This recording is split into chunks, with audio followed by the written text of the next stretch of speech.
வணக்கம். ஆர்பிகே கிச்சன்லேருந்து ஈஸ்வரி பாலகிருஷ்ணன். நாம் இன்றைக்கி நம்ம கிச்சனில் கொள்ளு பருப்பு கடையல், கொள்ளு ரசம் எப்படி பண்ணுறதுன்னு பார்க்கலாம்.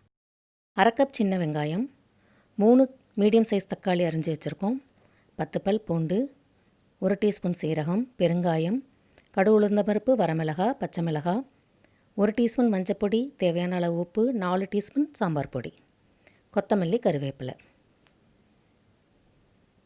பேன் சூடானதும் 150 கிராம் கொள்ளு எடுத்து பேனில் போட்டு ஸ்டவ்வை சிம்மில் வச்சுக்கிட்டு ட்ரை ரோஸ்ட் பண்ணணும். இந்த அளவுக்கு செவக்க வறுபடணும். வறுத்த கொள்ளை குக்கரில் மாற்றி வச்சுக்கலாம்.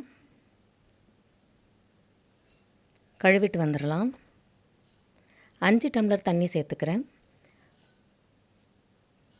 குக்கருடைய மூடியை போட்டு மூடி மீடியம் ஃப்ளேமில் வெயிட் போட்டு 5லிருந்து 6 விசிலுக்கு வேக வச்சுக்கலாம்.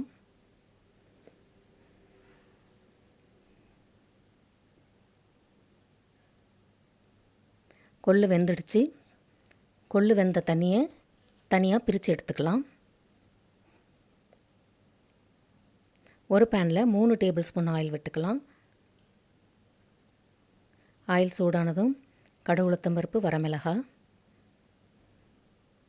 சீரகத்தை சேர்த்துக்கலாம். பெருங்காயத்தை சேர்த்துக்கலாம். வெங்காயம், பச்சை மிளகாய், பூண்டு, கருவேப்பிலையை சேர்த்துக்கலாம். ஸ்டவ்வை மீடியமில் வச்சு வெங்காயத்தை வதக்கி விட்டுடுவோம். வெங்காயம் வதங்கிடுச்சு. இப்போ ஸ்டவ்வை சிம்மில் வச்சுட்டு சாம்பார் பொடி, மஞ்சள் பொடி, உப்பு சேர்த்து கிளறி விட்டுறலாம். தக்காளியை சேர்த்து கிளறிக்கலாம். தக்காளி வதங்குற வரைக்கும் ஒரு மூடி போட்டு மூடி வச்சிடலாம்.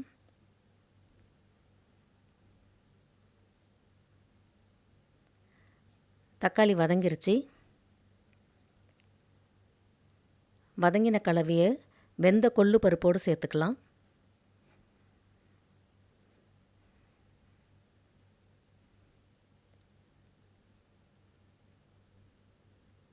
ஒரு மத்து போட்டு கடைஞ்சிக்கலாம்.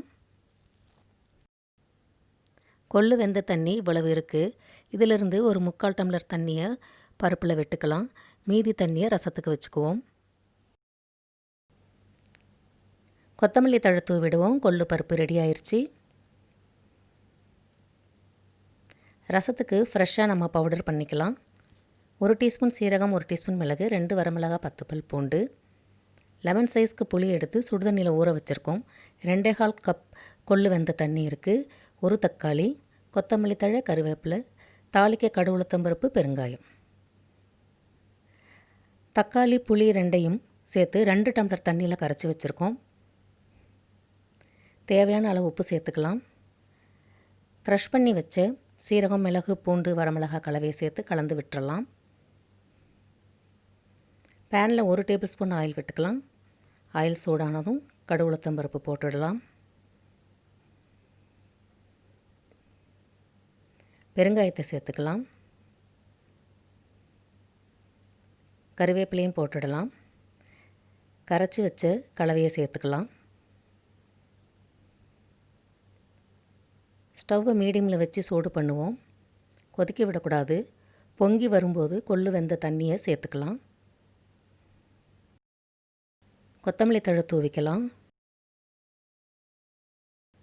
கொள்ளு ரசம் ரெடி ஆயிடுச்சு. செய்து பாருங்கள். பிடிச்சிருந்தா உங்கள் ஃப்ரெண்ட்ஸ்க்கு ஷேர் பண்ணுங்கள். நன்றி.